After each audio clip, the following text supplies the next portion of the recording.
Dave Johnston here at Day Trade the Markets. Today is Friday, Feb 17th, 2017. We're looking at a 2-minute chart of the April crude contract. I've just been filled long here at 53.48. The market here has really been in a more or less a consolidation mode of late. I'm looking for a breakout at some point. We've had good selling that has come in. This is a very aggressive selling, these magenta selling bars here. Now we also have a high velocity move, and as you can see, the market. By the way, I've manually placed this black line here. That's an area of support that we had identified. So we were really looking for the market to come down here and test into the support today. It did have some selling, but as you can see here, even though it was aggressive selling, which we like to see, coming down and exhausting itself at a known support area, it couldn't quite get down there. And as you can see, since then we've bounced up, kind of went sideways, bounced up again. Our first target is up in here. We're just long the two contracts on this, so I'm going to put a sell limit in up here at just at 10 ticks, 53.58. So I've gone ahead and gotten long on this trade because let me just shift it over here, expand it out just a little bit. Is that when the market, let's see, so we had the good sell-off here. Now you can see here that there's a couple of these magenta bars, a bit of a bounce after the first one, but no follow through from the second one, a bit of a consolidation and started to make its way higher. So once it started to rally here, you can see we had a green bar. Now that's our second strongest of the buying bars. And you can see the market came down towards the low of it, and when it did so, it did not reach down to our expected support area, but instead turned around, and when it did so, you can see these series of deceleration bars, and then a level 1 buying bar, which is the weakest of our buying bars, but still aggressive, and then another one. So what I did is when the market just pulled back a little bit from that, in really the mid area here of these two green bars, went ahead and got long, realizing that the sellers just don't seem to have the continued strength to take the market down further, because obviously after this first move here, it could not or did not reach our support. The market bounced when it sold off. It didn't even make a new low for the day, let alone back down to here, back down to the support. But instead it took out these series of buying deceleration bars. So there's obviously some selling that has exhausted itself, and some buying in the market right now. So it really needs to get above this area here to really be structurally proving to us that, yeah, there's some really good buying in play. So I've gone ahead and bought this. As you can see, it has moved up a few ticks for us. We're long from 48. It just hit 55. So I'm going to go ahead and put in a sell stop just below where we got entered here, really nice and tight. I'm going to put it just at 46.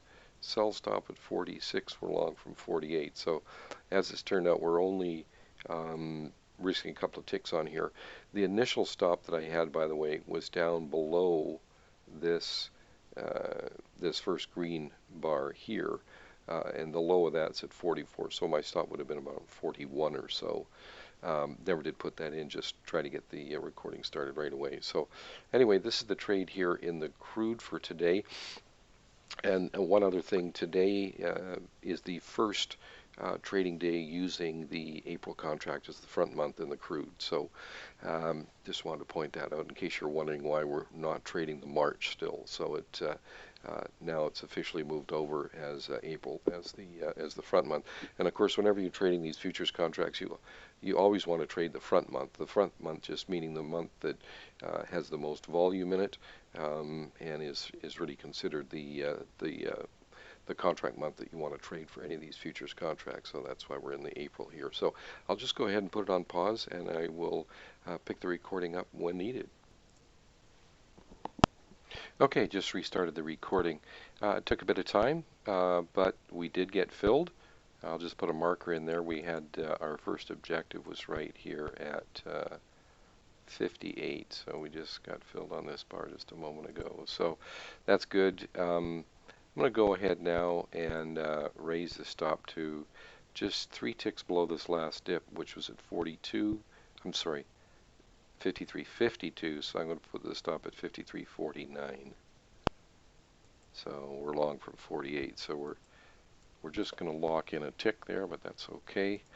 Basically a break-even stop on that. So obviously as I was saying when I was first into this trade and started making the recording, was that it really needs, the market really needs to get above this area in here, which is this red area of resistance. And if the market can get above that, then we're kind of good to go. Then obviously the high of the day would be the next objective. So we'll just see how it's going to play out here. And once again, I will pause the recording. Okay, resuming the recording here. We've got another leg higher here, so this is good. We're trying to work our way through this resistance area, which is this red band across here. The low here on this most recent green bar, this one right here, 53.56. So I'm going to raise the stop to 53.53. 3 ticks below there, locking in 5 ticks on at our current stop here. So I'll go ahead and I'll adjust this marker here, and I'll place this here so we know where the stop is. Marker here from our entry, marker here, which is our first exit for the plus 10 tick. So I've got about an hour left in the regular trading hours here on the crude, so still plenty of time for it to make a move. I suspect it's going to have to pull back here first.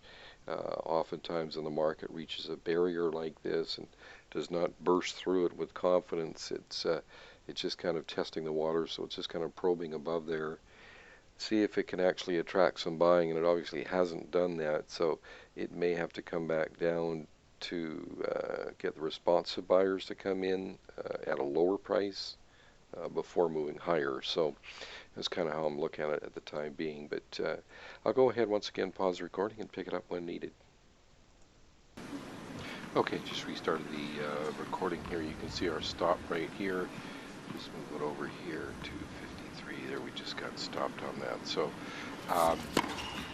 we did have a nice pullback here. As I was thinking, good to see Goffan's reaction after that game. The market did not break through its barrier with much aggression. Down a break pretty early in their final in Sofia last week. Was expecting a bit of a pullback. We had our stop 3 ticks below the low of this green bar that started this move up, that tested that barrier. It did come down a tick below it, had a bit of a bounce, but then has come back down. So that's that trade for today. We just did 2 contracts on that trade, and we made 10 ticks on the first contract and just 5 ticks on the second contract, so a total of 15 on that. So anyway, that's not a real exciting trade, but I think there was some good reason to take that trade. Not that we were expecting a tremendous amount for the trade. However, at the net this evening so far, if the market were to actually move above this barrier here, I thought it, and get some, spend some more time above return. Here, it could actually closely, have a really nice move higher. We just mishit to that one. gave it a try, and we gave it a try. The market gave it a try, but it just fairly simple volley to deal with. Still a profitable trade, but not a huge trade, but just the same, a profitable one. I'm so happy about that.